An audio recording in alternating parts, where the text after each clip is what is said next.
buenas tardes. Bienvenidos al programa Gracia Urbana. La verdad es una alegría, un privilegio poder estar acá otro jueves más para poder conversar acerca de la palabra de Dios, para poder conversar acerca de lo que es la defensa de la fe cristiana. Y hoy día tenemos un invitado muy especial, es el pastor Jorge Hernández desde México. Y la verdad, el día de hoy vamos a tratar un tema que de repente por algunos dirían, qué bien, vamos a hablar de la Biblia. Genial, sí, vamos a hablar de la Biblia y vamos a hablar también de lo importante que es la Biblia y algunas cosas que debemos evitar para no tratar de trazar la Biblia de una manera como Dios no quiere que la tracemos, ¿verdad? Bien, entonces, Pastor Jorge, ¿cómo estás? Bienvenido el día de hoy a Gracia Urbana. Pastor Mega, muchas gracias por la invitación, gracias a tu auditorio también y obviamente gracias a Dios que me permite estar con ustedes. Mi nombre es Jorge Hernández, pastor de la Iglesia Reformada 242 en Tuxtla Gutiérrez, Chiapas, aquí en México, a lo cual les enviamos un cordial saludo hasta Perú. Un gusto poder estar con ustedes y estamos para servirles. Bien, la verdad es que Dios está haciendo cosas impresionantes a nivel de toda América Latina. Está levantando iglesias que se están sujetando a las Escrituras y de esta manera están encontrando un crecimiento espiritual que tal vez en los últimos 30 años no habíamos visto, y eso hay que darle gracias a Dios y darle la gloria, reconocer su mano soberana en medio de todo esto. El día de hoy vamos a hablar de la importancia de la Escritura, pero también vamos a hablar acerca de cómo es, ¿no? Tal vez pasa lo mismo en México. Muchos de nosotros, los cristianos evangélicos, podríamos haber caído tal vez en alguna especie de morra, en una especie de dejadez al estudiar las Escrituras, y se ha comenzado a trazar la Biblia, la importante y suficiente, inerrante palabra de Dios, de una manera algo poco responsable. Y quisiera que nos comentes acerca de esto, ¿no? Si tú también has experimentado esto. Yo también debo reconocerlo, que también pasé una etapa así, donde crees tú tal vez que Dios bendice, como decía el pastor señor Michelén, tú crees que Dios bendice la holgazanería, pero no es así, ¿no? Y no estamos tratando de trazar la palabra como Él quiere, ¿no? Que entendamos realmente el mensaje. ¿Qué podrías decirnos al respecto? Creo que es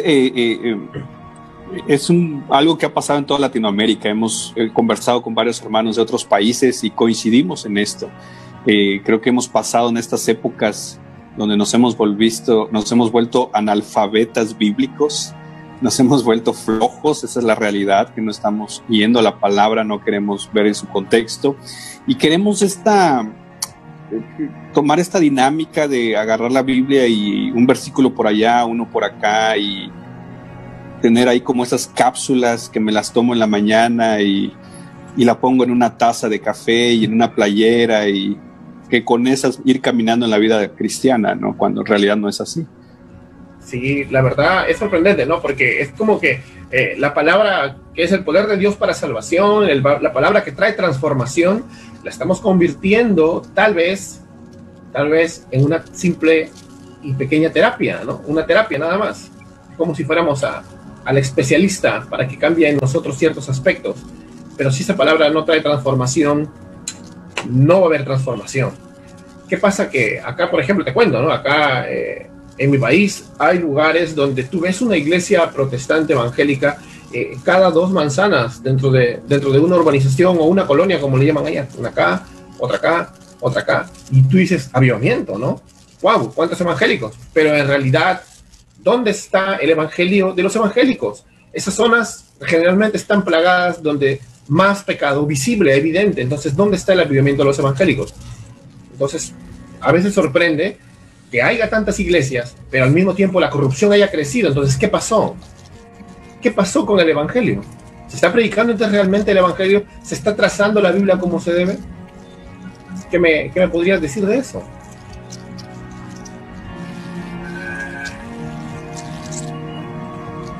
A veces Hola, Jorge.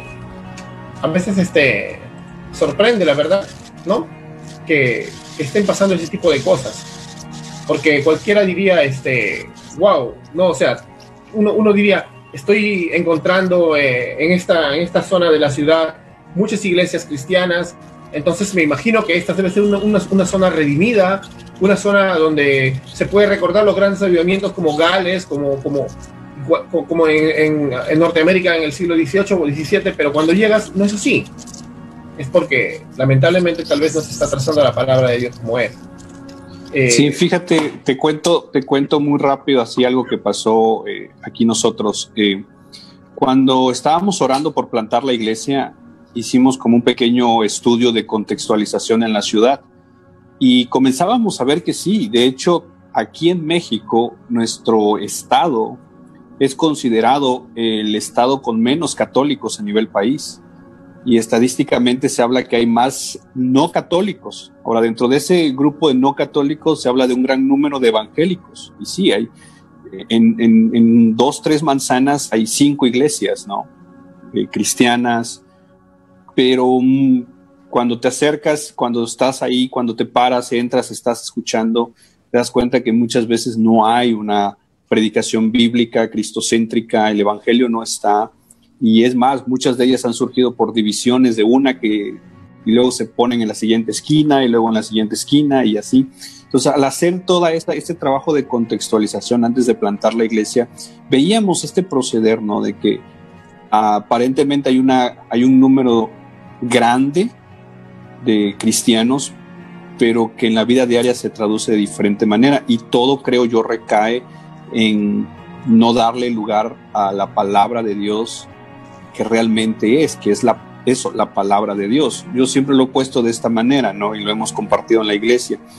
Si no quieres leer tu Biblia, si no quieres pasar tiempo en la escritura, la pregunta es, ¿qué quieres ir a hacer al cielo si allá está el autor del libro que aquí no quieres leer, verdad?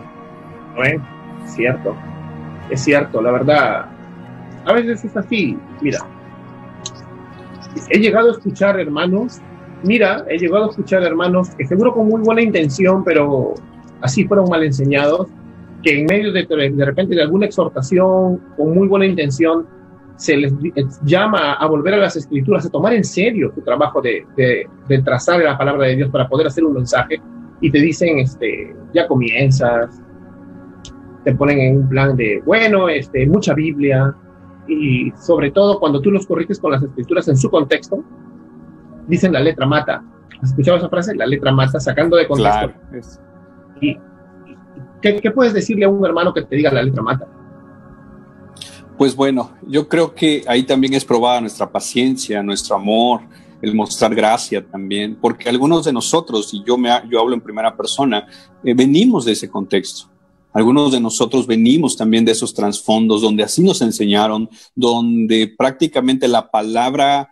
Fíjate que he notado también este parentesco al catolicismo romano dentro de las iglesias cristianas, donde lo que diga el pastor, eso es. Y la interpretación que él la dé es la correcta. Prácticamente yo no voy a la escritura a ver si eso es, ¿no? Y nos olvidamos que los domingos llevamos la Biblia a la iglesia precisamente para escudriñar si lo que me están enseñando está ahí, en su contexto y todo eso, ¿no? No llevamos la Biblia como un adorno, no llevamos la Biblia como para que digan que soy creyente, nos lo llevamos precisamente para escudriñarla y que es la regla prácticamente que va a terminar midiendo lo que yo estoy recibiendo. Pero vuelvo a repetir, yo he tenido conversaciones con hermanos que usan esta frase, la mucha letra mata, me han dicho, y al final del día tal vez es ponerse también en sus zapatos, ¿no? Es también como han venido enseñando, tal vez algunos de ellos me he dado cuenta que nunca han escuchado una predicación expositiva, nunca han tomado el tiempo para tal vez profundizar un poco, nunca ha habido un estudio bíblico también en sus congregaciones, nunca ha habido una iniciativa de un líder, de un pastor, de decir vamos a predicar la palabra de manera consecutiva, vamos a contextualizar, vamos a hacer un estudio un poquito más profundo. Entonces, hay también esto, y ahí es donde creo que nos damos cuenta que hay muchísimo trabajo que hacer en Latinoamérica, no solo hacia el área del evangelismo, sino veo también yo en un proceso, por así decirlo, de reevangelización aún dentro de nuestras congregaciones, ¿no? Amén, amén. Y Recuerdo que algunos hermanos, justo hace tiempo un pastor dijo lo mismo, algo similar, que en Latinoamérica necesita ser reevangelizada, y muchos se ofendieron porque lo tomaron como que les estaba diciendo inconversos a todo el mundo, pero no es así. En sí necesitamos comprender nuevamente y más profundamente acerca de ese evangelio que nos ha salvado, ¿no? Y es un reto para cada pastor y un desafío y un deber que tu iglesia comprenda el evangelio que nos salvó, recordando primero los Corintios 15, ¿no? Que el evangelio en el que fuimos salvos es el mismo en el que perseveramos. Tú no puedes ser salvado con un evangelio y luego perseverar en un mensaje diferente. Entonces, no sé, hay que fíjate, hermano, que creo que hay una pregunta muy básica que aparentemente todos sabemos la respuesta, pero a mí me ha pasado preguntarle a hermanos que llevan 10, 20 años en el evangelio, que son ministros de alabanza o que aún son predicadores, y cuando tú les preguntas ¿qué es el evangelio?, a veces la respuesta no tiene nada que ver con una definición bíblica, ¿no? Y una pregunta que de cierta manera puede decir, es una pregunta básica, ¿qué es el evangelio?, ¿no? ¿Qué es el evangelio? Imagínate, que no podamos responder eso. Nos hace ser grave. Bueno, la verdad, vamos a pasar ahora a una pausa comercial, no sin antes darle gracias a nuestros auspiciadores, Coral Dent, Mujer Virtuosa, Recicla y Crea, y La Media Medios Digitales. Ya volvemos en un momento.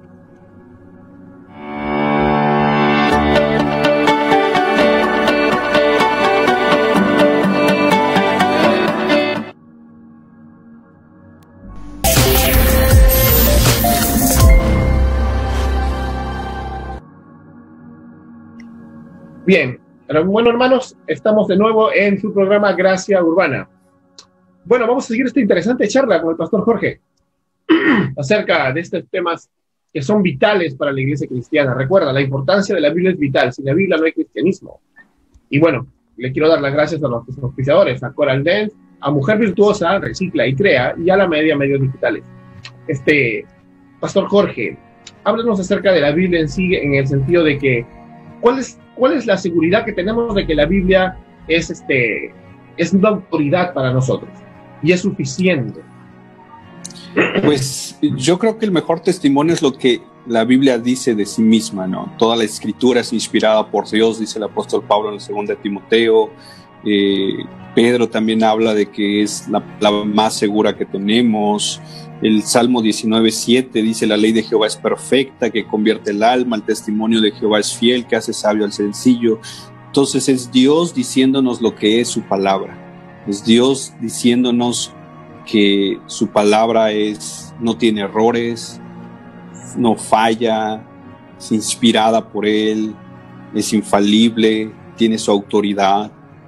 Y no podemos vivir la vida cristiana desconectados de la palabra de Dios. Es el fundamento, ahí descansa el creer y el saber que tenemos su palabra, ¿no? La verdad, aquí hay algunos términos de los que quisiera que nos hables, que son términos que no se conocen, no se niegan, pero muchos hermanos de repente no conocen, y quisiéramos saber un poco más de ellos. Por ejemplo, ¿qué significa que la Biblia es inerrante? Pues yo creo que yo lo definiría de manera muy sencilla, que no tiene errores, que el Dios que la inspiró es un Dios perfecto, que no vamos a encontrar contradicciones en ella, que todo lo que ahí está escrito es verdad, es absolutamente veraz. Y yo creo que el error muchas veces lo encontramos en mí, o sea, cuando yo la malinterpreto, ahí es donde vienen los errores. Pero la palabra en sí misma, la palabra de Dios, no tiene ningún error, porque es precisamente de parte de Dios. Yo así lo definiría de una manera muy sencilla. Y justo entenderlo así es importante porque al tener la palabra, al no tener errores, porque es la misma voz de Dios, ¿no? Entonces se hace infalible para lo que fue escrita. A la palabra de Dios, al no tener errores, es perfectamente una autoridad e infalible para los propósitos para lo que Dios la habló. Y eso creo que deberíamos tener en cuenta para que cualquier cosa en nuestra congregación sea hecho a la luz de la palabra de Dios y en obediencia a la palabra de Dios. Y no, por ejemplo, a las profecías falibles o las corazonadas que puedan venir a nuestro corazón, ¿no? Cualquier persona dice, pero Dios me habló, de repente te pueden decir, ¿no? Dios me habló en un sueño de que yo haga esto en la iglesia. Entonces, podríamos ver que están utilizando ya cosas fuera de las escrituras para aplicarlas a la iglesia de Cristo. Y eso, la verdad, poco a poco comienza a desviar el cristianismo de la voluntad del Señor y se convierte ya en la voluntad de una corazonada sincera, pero sinceramente equivocada, ¿no? Claro. Sí. Fíjate, mira, permíteme conectar algo, porque creo que la inerrancia, que es no tener errores, y la infalibilidad, que no falla, prácticamente están conectadas. Yo creo que hay cosas que Dios no puede hacer. Dios no puede pecar, Dios no puede mentir, Dios no comete errores, y Dios lo que ha prometido lo va a cumplir. Entonces, aquí, ahorita que comentabas este tema de las profecías, yo le he dicho a mis hermanos, y lo hemos dicho también en la iglesia, es, si Dios te lo dijo, Él lo va a hacer. Si realmente, porque hay esta escena de, es que Dios me dijo, es que Dios me mostró, Dios me habló, Dios me hizo sentir. Bueno, si realmente Él lo hizo, lo va a hacer. Pero si no, no. Y entonces, ¿cómo es saber si lo dijo o no lo dijo? Tenemos la escritura, que como dice el apóstol Pedro, es la palabra profética más segura. Y mira que lo dijo el hombre que vio a Jesús en ese momento, donde está siendo glorificado de cierta manera. Y él dice, yo estuve ahí, yo vi todo eso, pero tenemos la palabra de Dios que es más segura todavía. Amén. Y mira qué gran autoridad le da el mismo apóstol Pedro a la Biblia, y no confiándose ni siquiera en sus experiencias, él que sí las tuvo, no era un sueño, él vio al Cristo pretransfigurado, ¿no? Preglorificado, digamos, y eso, la verdad, para nosotros es un gran ejemplo de humildad, es un gran ejemplo de sujeción a las escrituras que debemos seguir, ¿no? Ser como Cristo, ¿no? También hay que ver esto, ¿no? Que todo lo que estamos hablando, entonces, podríamos llegar a la conclusión de que convierte a la Biblia en la única autoridad eclesiástica, ¿no? Para todo manejo de la iglesia y para la vida de los creyentes. Que prácticamente, si esto es lo que pasó hace más de 500 años, precisamente en la Reforma. ¿Quién es la máxima autoridad en la iglesia? ¿Es la palabra de Dios o es la palabra de Dios más, ¿no?, la autoridad, o más los pastores, los obispos, más, ¿no? Y es, creo yo, el mismo llamado hoy en día para nosotros como iglesias. ¿Quién tiene la autoridad final? ¿La palabra de Dios o la palabra de Dios más mis sueños? La palabra de Dios más una visión, la palabra de Dios más esto. Curiosamente, le hemos dado más peso a un sentir, a una visión, a un sueño, y luego agarramos 2, 3 versículos para medio etiquetarlos y maquillar y decir, no, pues hasta la Biblia lo dice, sí, pero ¿en qué contexto, no? Sí, en el contexto también de las 5 solas de la Reforma, por ejemplo, el principio evangélico de la sola escritura, que todos lo debemos tener claro, ¿no? Que la Biblia es nuestra única regla de fe y práctica de vida. Acá a veces se ha convertido también, por otro lado, por ejemplo, como hay un extremo que es ese extremo del solo sentimiento o del solo pragmatismo, también hay un extremo que se llama yo le podría llamar la sola tradición, donde muchos hermanos tienen sus tradiciones y los convierten en el dogma para juzgar a la cristiandad, cuando nosotros no debemos juzgar con un juicio injusto, como en Juan capítulo 7, verso 24, se nos llama sí a discernir, sí a hacer juicio entre lo santo y lo profano, como lo vemos en Levítico 10, pero con justo juicio, no según las apariencias. ¿Te ha pasado un caso en que has visto de que hay hermanos que han juzgado con sus tradiciones? O sea, como tú no te sujetas a este principio particular de nuestra denominación, entonces estás mal o no eres creyente. Eso pasa acá también. Mira, un ejemplo. Hace años estaba en una congregación y entre las alabanzas cantaban, va pasando el rubio de Galilea. Yo le pregunté, oye, ¿de dónde lo sacas eso que Jesús era el rubio de Galilea, ¿no? ¿De dónde? Dice, es que así lo hemos cantado siempre. Y entonces la tradición termina pesando, aunque no haya ningún respaldo bíblico, y entonces así terminamos llevando lo mismo al púlpito y llevando lo mismo a nuestra vida muy personal, en un estudio muy personal o de mi familia, en mi adoración, en mi culto familiar.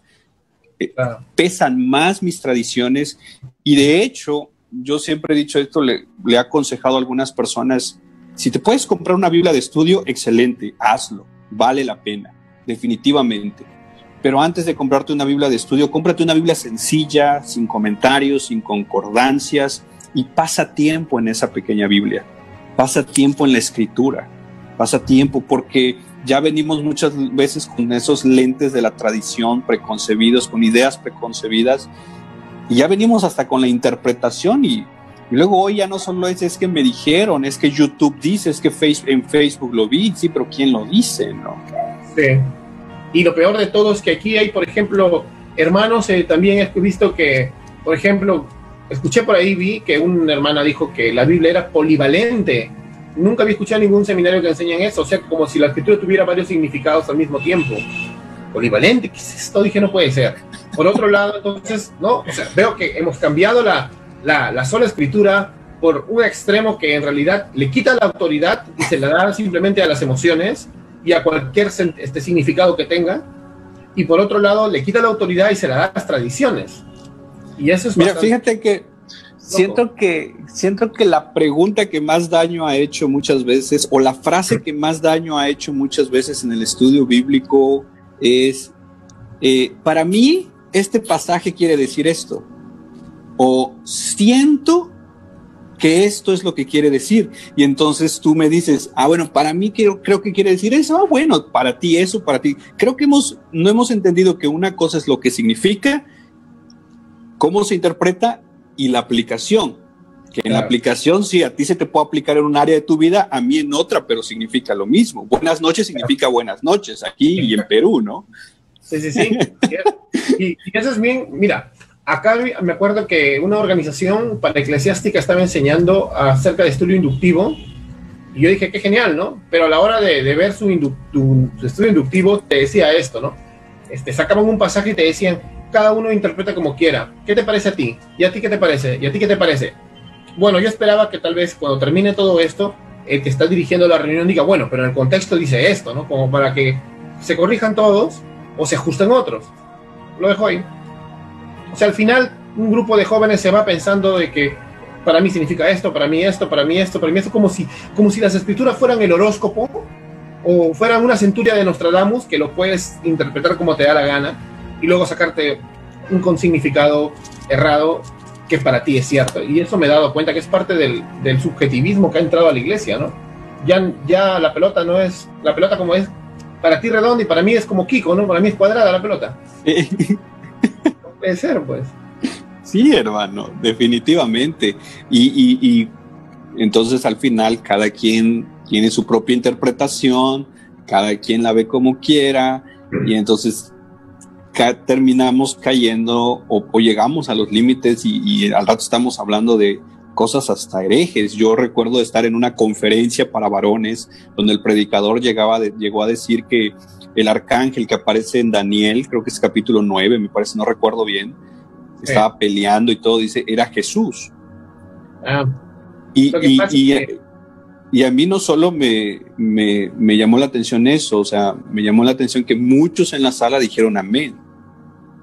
La verdad es que por no estudiar bien está en el mismo error, por ejemplo, de los testigos de Jehová, ¿no? Que la imagen de Apocalipsis acerca de Miguel como Jesús, o sea, como el arcángel, que significa el guerrero, el jefe del batallón del ejército del cielo, pero es un tipo de Jesús, no es que cuando estaba el príncipe de Persia en Daniel vino Jesús, ¿no? Es Miguel, pero en Apocalipsis es un tipo. Los testigos de Jehová han llegado a pensar que realmente Jesús es un ángel, entonces. Y todo pero fíjate que ahorita que mencionas eso, hay la importancia del estudio, ¿no? Ahí la importancia de la contextualización, de decir, bueno, la Biblia también habla de tipos, ¿no? Exacto. Bueno, vamos a seguir hablando ahora justamente de este tema un poquito más, después de esta pausa comercial. Así que no te muevas, ya volvemos.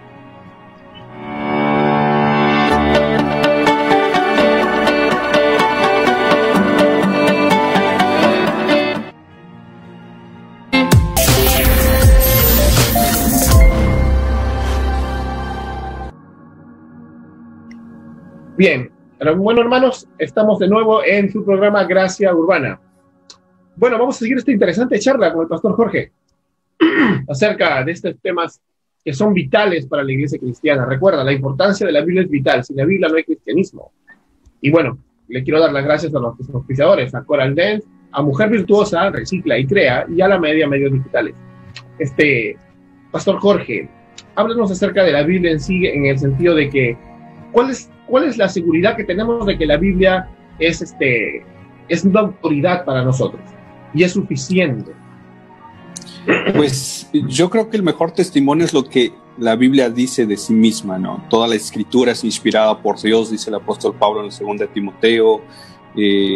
Pedro también habla de que es la más segura que tenemos.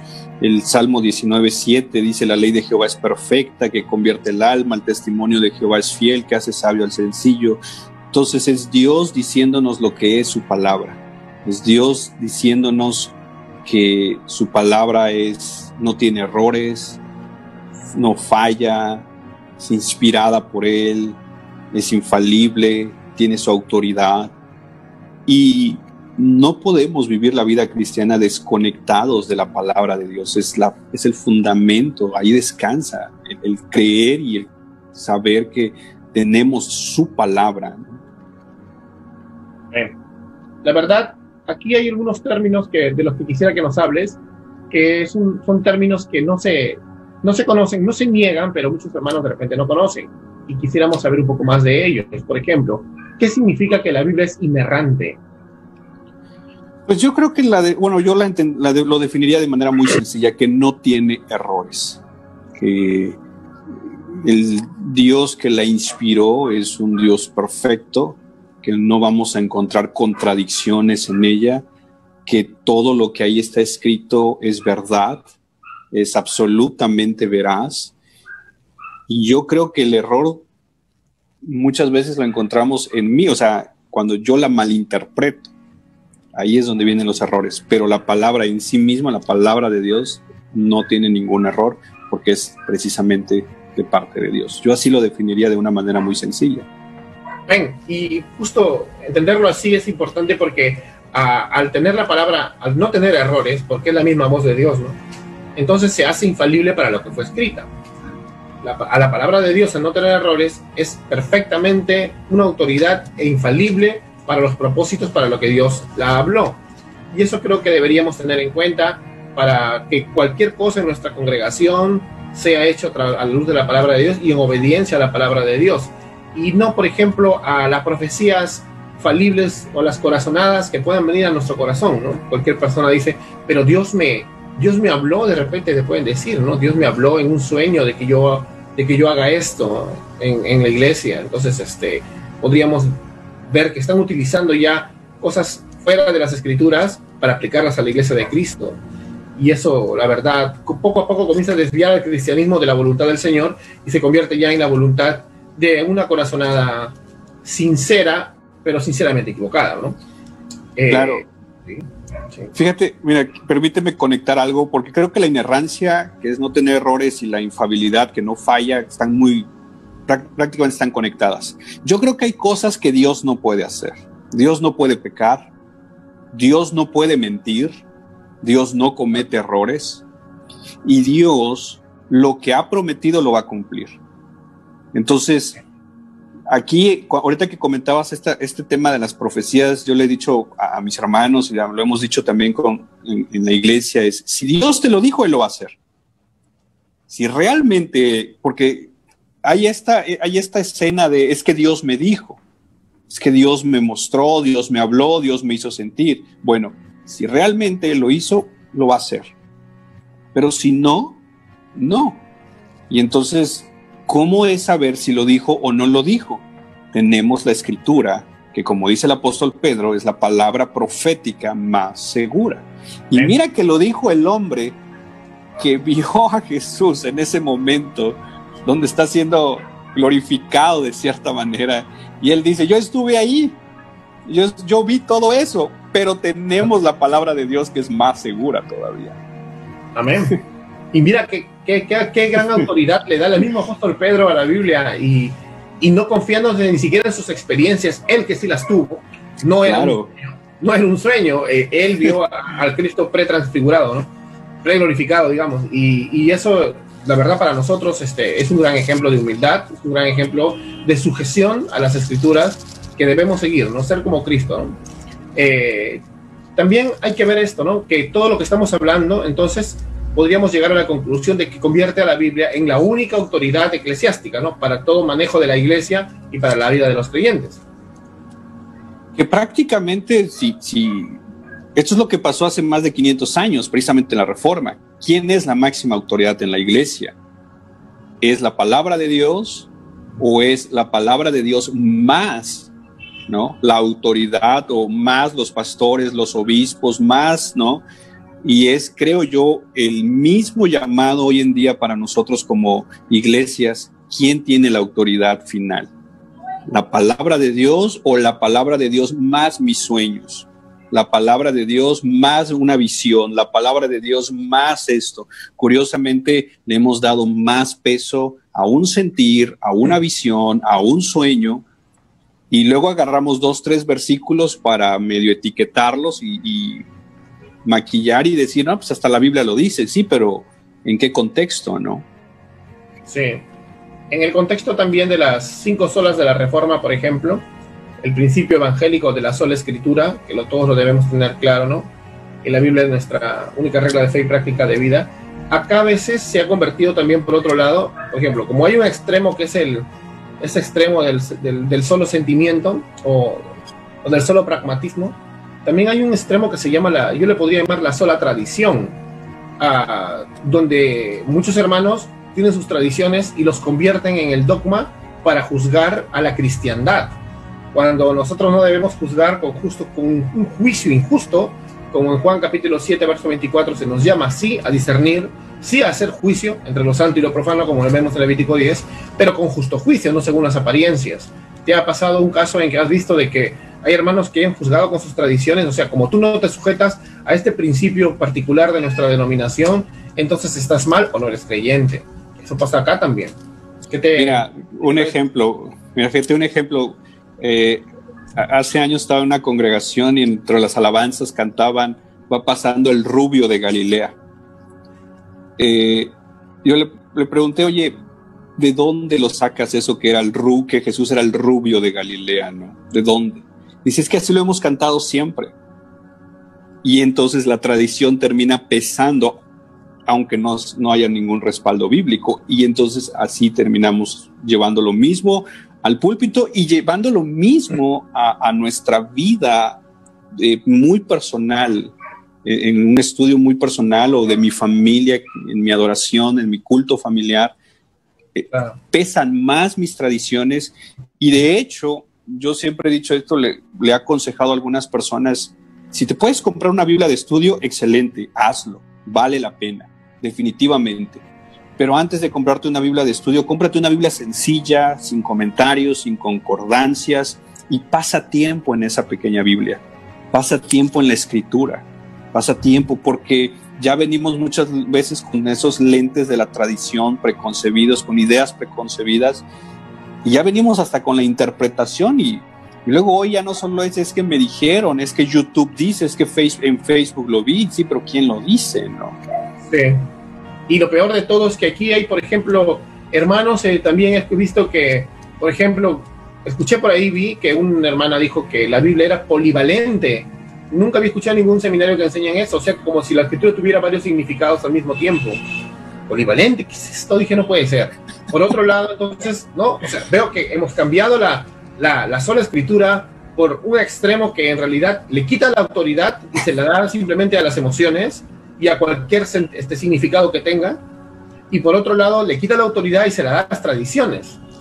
Y eso es Mira, fíjate que siento que la pregunta que más daño ha hecho muchas veces, o la frase que más daño ha hecho muchas veces en el estudio bíblico es, para mí este pasaje quiere decir esto, o siento que esto es lo que quiere decir, y entonces tú me dices, bueno, para mí creo que quiere decir eso, bueno, para ti eso, para ti. Creo que no hemos entendido que una cosa es lo que significa cómo se interpreta y la aplicación. Que en la aplicación, sí, a ti se te puede aplicar en un área de tu vida, a mí en otra, pero significa lo mismo. Buenas noches significa buenas noches aquí y en Perú, ¿no? Sí, sí, sí. Y eso es bien, mira, acá me acuerdo que una organización para eclesiástica estaba enseñando acerca de estudio inductivo, y yo dije, qué genial, ¿no? Pero a la hora de ver su estudio inductivo, te decía esto, ¿no? Sacaban un pasaje y te decían, cada uno interpreta como quiera. ¿Qué te parece a ti? ¿Y a ti qué te parece? ¿Y a ti qué te parece? Bueno, yo esperaba que tal vez cuando termine todo esto, el que está dirigiendo la reunión diga, bueno, pero en el contexto dice esto, ¿no? Como para que se corrijan todos o se ajusten otros. Lo dejo ahí. O sea, al final, un grupo de jóvenes se va pensando de que para mí significa esto, para mí esto, para mí esto, para mí esto, como si las escrituras fueran el horóscopo o fueran una centuria de Nostradamus que lo puedes interpretar como te da la gana y luego sacarte un significado errado que para ti es cierto. Y eso me he dado cuenta que es parte del subjetivismo que ha entrado a la iglesia, ¿no? Ya la pelota no es, la pelota como es para ti redonda y para mí es como Kiko, ¿no? Para mí es cuadrada la pelota. No puede ser, pues. Sí, hermano, definitivamente. Y entonces al final cada quien tiene su propia interpretación, cada quien la ve como quiera, y entonces terminamos cayendo o llegamos a los límites y al rato estamos hablando de cosas hasta herejes. Yo recuerdo de estar en una conferencia para varones donde el predicador llegó a decir que el arcángel que aparece en Daniel, creo que es capítulo 9, me parece, no recuerdo bien, estaba peleando y todo, dice, era Jesús. Y a mí no solo me llamó la atención eso, o sea, me llamó la atención que muchos en la sala dijeron amén. La verdad es que por no estudiar bien está en el mismo error, por ejemplo, de los testigos de Jehová, ¿no? Que la imagen de Apocalipsis acerca de Miguel como Jesús, o sea, como el arcángel, que significa el guerrero, el jefe del batallón del ejército del cielo, pero es un tipo de Jesús, no es que cuando estaba el príncipe de Persia en Daniel vino Jesús, ¿no? Es Miguel. Pero en Apocalipsis es un tipo. Los testigos de Jehová han llegado a pensar que realmente Jesús es un ángel, entonces. Y todo pero fíjate que ahorita que mencionas eso, hay la importancia del estudio, ¿no? Ahí la importancia de la contextualización, de decir, bueno, la Biblia también habla de tipos, ¿no? Exacto. Bueno, vamos a seguir hablando ahora justamente de este tema un poquito más, después de esta pausa comercial. Así que no te muevas, ya volvemos.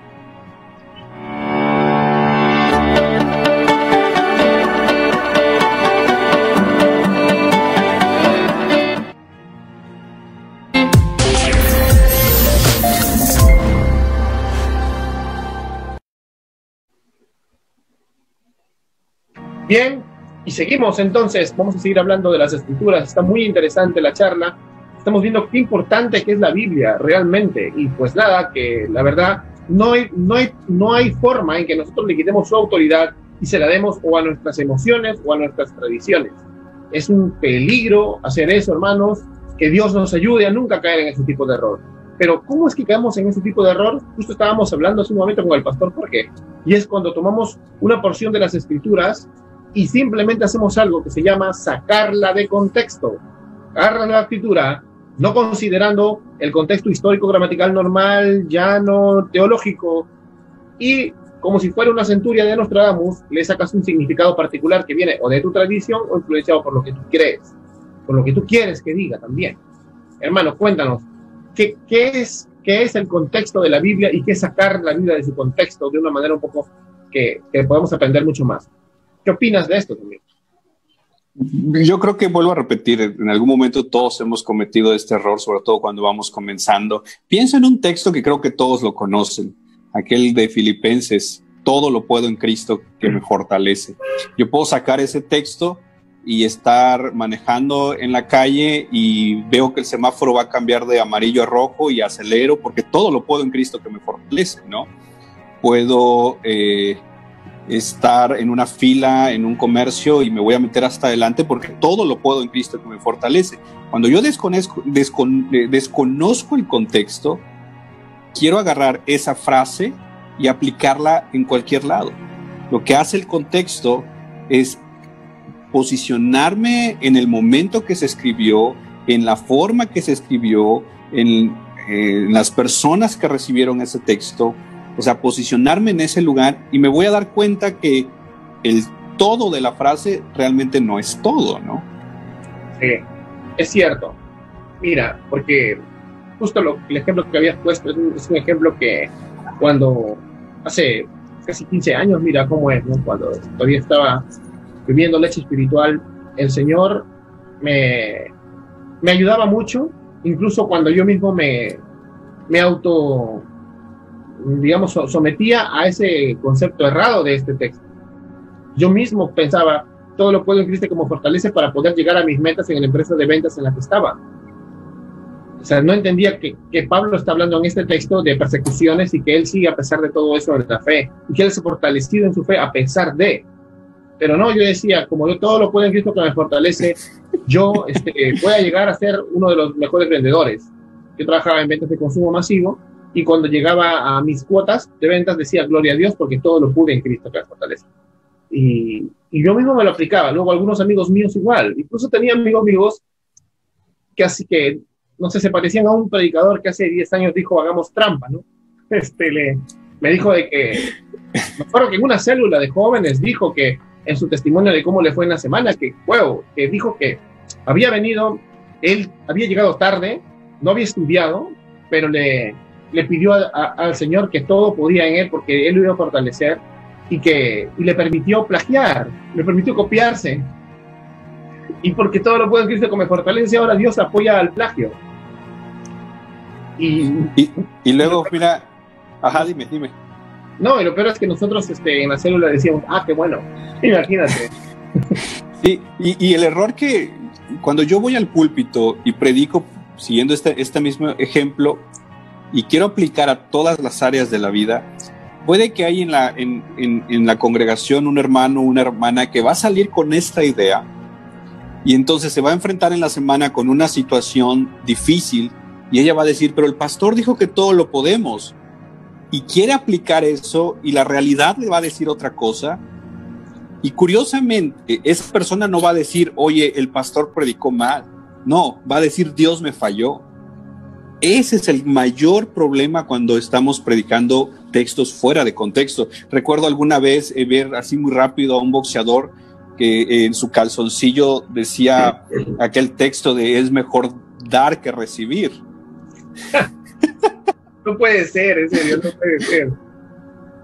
Entonces, bueno, es real, ¿no? Imagínate. Claro. Sí. Pero el problema es ese, cuando yo predico fuera de contexto, las personas, mi congregación, van a salir a la realidad. Alguien que no tiene trabajo va a decir, todo lo puedo en Cristo que me fortalece. El lunes va a ir a buscar empleo y tal vez no lo consiga. Él no va a decir, mi pastor predicó mal. No, él va a decir, Dios me falló.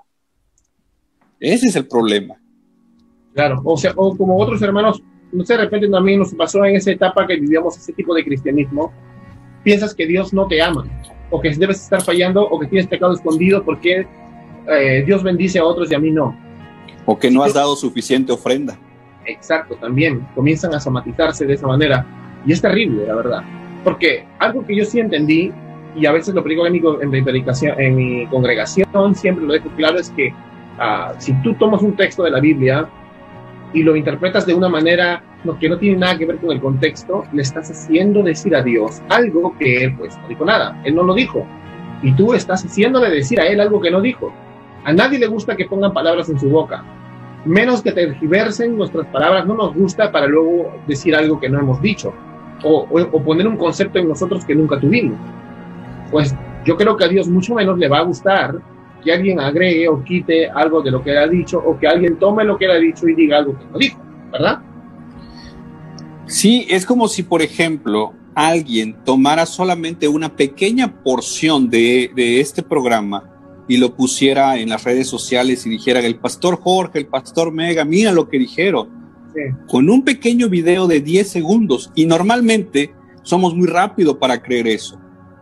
No nos tomamos el tiempo de decir, a ver, voy a verlo, en qué contexto lo dijeron. Tal vez estás poniendo un ejemplo, pero miren lo que el pastor Jorge, lo que el pastor Mega dijeron, ¿no? Y entonces ya tienes a todos en contra de nosotros, en contra tuya, en contra mía, y entonces tú estás diciendo, oye, míralo completo, o sea, ya ni siquiera te defiendes, ya es por lo menos míralo el contexto, en qué contexto, ¿no? Se da mucho también en conversaciones que estás platicando con otra persona y una tercera persona llega y en cuanto llega está escuchando y dice, oye, ¿a poco estás hablando de eso, no? O quiere luego introducirse en la plática, pero no está en todo el contexto, ¿no? Y lo mismo vamos a la escritura, la agarramos fuera de contexto y como bien dices, si el pastor Megas se molesta cuando yo, Jorge, agarro tal vez alguna frase de él y la pongo fuera de su contexto, no me imagino que Dios nos va a decir a nosotros por agarrar su palabra y andar diciendo Dios dice lo que no ha dicho, ¿no? Wow. Es tremendo, ¿eh? Me han venido tantos recuerdos. Ya te cuento un caso. Cuando recién comenzamos a aprender acerca de doctrina reformada, con un amigo teníamos como un grupo de estudio bíblico y este amigo dijo algo. Lo que pasa es que él, por hablar rápido, dijo que el canon está completo, ¿no? Pero este amigo hablaba rápido, más rápido que yo a veces. ¿Es posible? Sí, uy, tienes que conocer a mi hermano. Ok. No le entiendo. Y el hermano dijo, el canon está completo. Pero parecía que decía que el canon no está completo porque la énfasis en la N final de canon. Sí. Y un pastor hermano seguro se confundió y cortó ese pedacito y se lo mostró a sus líderes para decir que él estaba enseñando doctrinas falsas. Casi le hacen un bullying tremendo en su iglesia al chico, porque ya lo estaban acusando de antitrinitario, porque dijo que porque justo el tema era de la Trinidad, porque él dijo que el canon no está completo, pero en realidad tienes que ver el contexto de toda la enseñanza. Parece que a veces uno ve solamente lo que quiere ver, ¿no? Y no podemos sacar de contexto, mira, las palabras de un ser humano, y menos sacar de contexto las palabras del Dios poderoso y eterno de las Escrituras. O sea, ¿qué va a pasar? Si tú ofendes a un ser humano que está mal, imagínate lo que es hacerle decir a Dios, por eso te digo, algo que no dijo. Es grave, es muy grave. Y lo peor de todo es que uno puede sacar de contexto la palabra en su ignorancia y Dios lo sabe, ¿no? Un pastor puede no tener mucho conocimiento y hacer aplicaciones, ¿no?, rápidas. O ser el rey de las predicaciones temáticas, como Charles Spurgeon, ¿no? Claro. Pero siempre cristocéntricamente, y otras a propósito, torcer la Biblia, sacarla de contexto para manipular a las personas. Albert Mohler decía que todos en algún momento hemos sido falsos maestros. Es cierto, la verdad. Y es que, mira, pasa también esta situación. Ahorita, y bueno, más con la tecnología que tenemos, somos muy desesperados, todo lo queremos muy rápido. Si el WhatsApp no sale, ya estamos desesperados. Por eso ponemos algo en el horno de microondas y ahí estamos de que ya rápido, no, 1 minuto. Y esa misma dinámica la llevamos a la escritura. Queremos que, como decimos, queremos que Dios nos hable solo por haber leído 2, 3 versículos, ¿no? Y luego también cuando vamos a predicar queremos ya el mensaje en un versículo, por así decirlo, y ya a partir de ahí, ¿no? Entonces, no, el estudio de la palabra requiere tiempo, requiere oración, requiere paciencia, requiere pasar tiempo en la presencia del Señor, requiere realmente estar ahí, y eso implica trabajar en el contexto histórico, cultural, gramatical, pero al final estás llevando la comida que Dios tiene para su pueblo, ¿no? Esos son los pastos verdes que ha prometido Él. Porque si no, pues ahora sí, como decimos acá, pura sabrita le estamos dando a nuestros oyentes, ¿no? Y eso es justo lo que en el libro De parte de Dios y delante de Dios dice el pastor Foucault Michelin, que Dios no bendice la holgazanería, como hablamos al principio del programa. No la va a bendecir la holgazanería. Y la verdad, hermanos, tú y yo podríamos ser holgazanes si queremos, como tú dices, tener la voz de Dios precisa solo en una leída del texto, o en 2, o sin leer el contexto del libro, o sin, por ejemplo, si estoy haciendo una serie de Efesios, o ni siquiera estoy haciendo la serie, y tomo un texto de Efesios, me parece ya que está muy, muy claro, ¿para qué voy a leer todo? Dice. Lee toda la carta, tienes que tomarte ese trabajo. El Señor ha inspirado una carta, y esa carta tiene un contexto. Entonces, ese párrafo tiene un contexto dentro del contexto de la carta. Entonces, ¿por qué no trabajar el texto así, no? O sea, a mí eso la verdad me choca, porque me asusta, porque yo también he pasado esas etapas.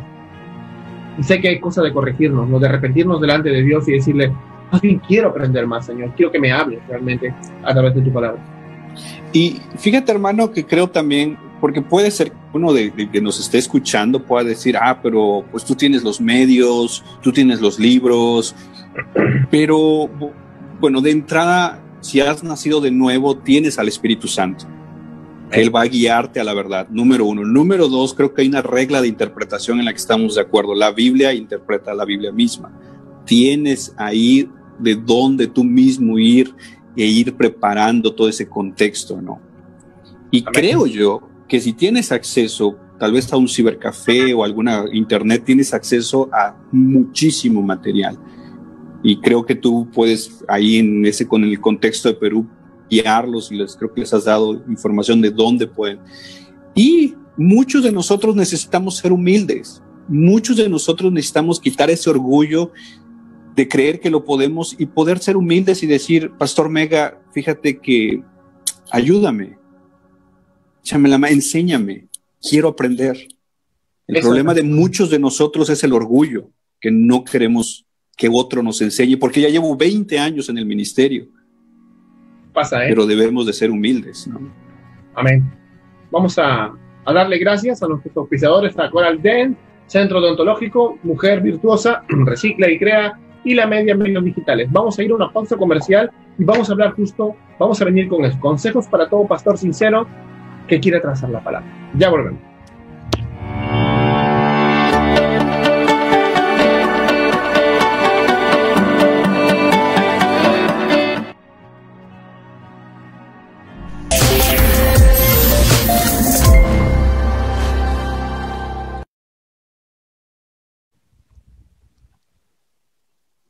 Bien, y estamos aquí para terminar con el último bloque del programa. Está siendo una charla muy buena, una charla súper genial con el pastor Jorge Hernández, y vamos a terminar con un tema que es, pastor, ¿qué consejo le puede dar a todo siervo del Señor sincero, tanto pastor como predicador en su iglesia local, antes de trazar la palabra?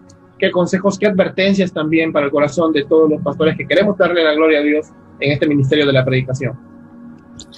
Sí, hermano, yo pienso en 4 cosas, así de manera sencilla. Número 1, oración. Lo principal es pedirle ayuda al Espíritu Santo, pedirle que que como dice el apóstol Pablo, que alumbre nuestros ojos al entendimiento. Entonces, pasar tiempo en oración. Número 2, necesitamos pasar tiempo de calidad estudiando la palabra. Necesitamos pasar tiempo estudiando, escudriñando, como bien decías, no nada más agarrar 2, 3 versículos, sino leer el capítulo, leer la carta o el libro, verlo en su contexto, si es Antiguo o Nuevo Testamento. Eso implica tiempo, eso implica pasar ahí a solas con la palabra. Lo tercero que yo diría, como lo último que comentábamos, es ser humildes y pedir ayuda. Hay hermanos en la fe, pastores que han tenido la oportunidad de estar en un seminario, de tener recursos, de tener libros, y poder decir, oye, ayúdame, oye, necesito un consejo, fíjate que tengo esta duda, fíjate que aquí no sé cómo hacerlo, pero eso requiere humildad, que muchas veces, voy a hablar en primera persona, no la tenemos. Somos orgullosos, que nos creemos autosuficientes. Y lo último, si está en tus posibilidades, invierte en una Biblia de estudio, invierte en un libro de hermenéutica, en algo de homilética, en algún comentario bíblico, en alguna teología sistemática. Vale la pena hacer también esas inversiones. Yo me quedaría con eso muy básico, de cierta manera. Sí, justo también en este tiempo del internet, cuando ha avanzado tanto la red, creo que ya no hay excusa, ¿no? Antes los pastores decían, es que nunca tuve la oportunidad. Al menos un pastor que vive en una ciudad y que tiene acceso rápido al internet no tiene excusa. Hay buenos seminarios en línea, completos y bastante amplios, con un nivel pastoral aceptable para cualquier pastor sudamericano, y que están ahí para nosotros. No hay excusa. Ahora, el que no quiere estudiar es porque no quiere. El que no quiere aprender, no quiere. También hay muchos recursos. Los libros han bajado del precio mucho comparado a lo que había hace 20 años. Y yo creo que ahora, por ejemplo, la teología sistemática de Wayne Grudem, que podría ser accesible para cualquier persona en este tiempo, cualquier pastor o predicador, para que conozcas un poco más acerca de los temas que la Biblia toca. O, por ejemplo, los libros de atributos de Dios de Arthur Pink, incluso creo que es demasiado barato, lo están vendiendo las librerías, y creo que es accesible también si quieres conocer del Dios del cual estás predicando. Entonces, si ahora hasta yo conozco pastores humildes, hombres que trabajan en oficios humildes, pero ahí se ve cuando uno quiere y cuando uno no quiere. Una cosa es que no puedas y otra cosa es que no quieras. Y Dios sabe cuando tú no puedes, pero Dios también sabe cuando tú no quieres preparar. Hay pastores humildes que hacen un esfuerzo y tienen su biblioteca. Y gloria a Dios, ¿ves? Quieren aprender. No te ponen excusas. Y tú lo ves y el hombre no tiene una casa muy bonita, de repente pasan necesidades, pero luchando ha logrado tener su material para que el domingo predique tal como Dios quiere que se predique su palabra. Entonces, y sin embargo, puedes ser tú, no lo sé si me estás viendo en este momento, un hombre de Dios que ha tenido la bendición de tener prosperidad económica en el ministerio, porque a veces Dios bendice el ministerio, pero no estás invirtiendo realmente para trazar la palabra tal como Él quiere que la traces. La verdad, a mí me asustaría. Hay material gratuito, hay un libro de predicación expositiva de David Helm, gratis, lo puedes descargar en 9 marcas. Ese está bastante bueno y vale la pena, y Dios va a honrar esos esfuerzos, definitivamente. Dios va a honrar, porque lo estás honrando, buscando ser fiel a su palabra para predicarla. Dios va a honrar esos esfuerzos. Amén. La verdad, no siempre se puede conseguir todo, entonces, pero justo lo que acabas de mencionar, ¿no? De toda la línea de 9 marcas es muy bueno para un pastor que quiere aprender a construir una iglesia sana, especialmente los que están en plantación, porque yo a veces lo reconozco, aunque no he vivido esa experiencia, porque yo no he reformado una iglesia, yo soy plantador de iglesia, mi iglesia creció desde chica, desde cero, pero hay muchos hermanos que dicen, sí, yo quiero cambiar. Yo conozco pastores acá que me dicen, sí, es más, ya aprendieron buena doctrina, pero dicen, ¿cómo la aplico? Porque los hermanos se van a poner ¿no? ¿Qué es esto? ¿Cómo apareció esto por acá? Y yo creo que la línea de 9 marcas es muy buena para empezar a hacer una reforma interna en una iglesia. No, te recomiendo, amigo pastor, tú que has aprendido doctrinas de la gracia y me estás viendo acá en Trujillo, de repente tú dirás, voy a enseñar de frente la expiación ilimitada, no te pases. No, acá tienes que, tu membresía tiene que saber qué es una iglesia primero. ¿Qué es lo que son? Ellos son una iglesia, pero ¿qué es una iglesia? ¿Cuál es el gobierno de esa iglesia? Tiene que saber qué es el evangelio, tiene que tener claro cómo es la membresía de una iglesia, cómo se aplica una disciplina eclesiástica seria. La mayoría, no sé, en México tal vez pasa, pero acá la mayoría piensa que disciplina es que te castiguen. No entienden qué es la disciplina formativa o la disciplina eclesial en cuanto a lo que es como restaurar, disciplina como restauración. No lo entienden. Entonces, eso crea muchos problemas. Ya vamos a ver otro día acerca de estos temas de la iglesia, es muy bueno. Entonces yo creo que la línea de 9 marcas que has recomendado es excelente, ¿no? La verdad, buena voz. Bien. Te quería también preguntar antes de terminar, entonces, un consejo final que puedas tener para un pastor sincero que quiera trazar la palabra y que no quiera caer en falsa profecía, porque predicar algo que no es de falsa profecía, y que quiera honrar a Dios realmente de corazón sincero, ¿no? Busca ser fiel a la Escritura. Predica la palabra, como le dijo Pablo a Timoteo. Y mantente ahí. Mantente en predicar la palabra de Dios. Trata de ser consecutivo, trata de ser fiel, y eso, vuelvo a repetir, empieza con doblar nuestras rodillas y clamar al Señor para que Él te ayude, te use, y creo que lo demás vendrá por añadidura. Amén, amén. La verdad, es un desafío para todos nosotros entender justo lo que hemos hablado hoy día, ¿no? Que la Biblia no es un libro cualquiera, hermanos. Yo sé que de corazón un predicador no dice, voy a predicar de ese libro cualquiera, pero a veces podemos tratar a la santa palabra de Dios como un libro cualquiera, no considerando que es inspirada, exhalada por la misma boca de Dios, no considerando que es inerrante, que no tiene errores, no considerando que por tanto es infalible para la que fue escrita, y que el poder de Dios para salvación está en esa palabra, en ese evangelio, y no en mi inducción o mi presión sobre la gente, y que por tanto también esa palabra es suficiente, y no necesito más palabras desde el púlpito que la infalible y soberana y autoritaria palabra de Dios. Bueno, la verdad, Jorge, ha sido un gusto tremendo, la verdad, tenerte acá. Le doy gloria a Dios por tu ministerio, gracias al Señor por eso. estoy seguro que este no va a ser el último programa contigo, vamos a seguir aprendiendo bastante. ¿Y qué le puedes decir al público de Trujillo antes de terminar? No, pues muchísimas gracias, pastor, gracias por la invitación, un saludo a tu congregación, un saludo a los hermanos, hermanas que van a ver o están viendo este programa, y un saludo también a la iglesia en Trujillo, Perú. Y bueno, si Dios un día nos permite, nos encantaría estar por allá. Y aquí tienen su casa también en Chiapas, México. Si un día Dios te permite estar por acá, pastor, aquí tienes tu casa y aquí está la familia de la fe que también los espera. Muchas gracias, de verdad. Gloria al Señor, gracias a Dios. La verdad sí, algún día espero estar por Chiapas también, me gustaría conocer mucho México. Tengo amigos en Sinaloa también, en Querétaro. Y la verdad, siempre he tenido esa impresión de que México y Perú se parecen bastante. Nos gusta mucho comer. Sí. tenemos una cultura bastante similar, o sea, no sé, viendo las novelas me di cuenta nada más. Y somos igualitos, todos idénticos. Y como te dije, eso de las novelas ya será en otro tema. Es otro tema. Porque hay cosas que podemos reclamarle también a Perú. Y lo que sí te puedo decir también es que suerte con Laura Bozzo. Bueno, la verdad, hay que orar mucho. Sí, oremos mucho para que el Señor nos permita, ¿no?, tener como ya existe, ¿no?, una coalición de iglesias, no solamente reformadas, sino iglesias que quieran aprender unos de otros. Una sana coinonía entre hermanos que nos amamos en medio de las diferencias en doctrina no fundamental, pero que estamos unidos en la doctrina fundamental, como te contaba temprano. Antes yo también tenía diferencias en esto, de doctrina no fundamental, pero eso se puede conversar con un cafecito, ¿no? Y nos despedimos con un abrazo.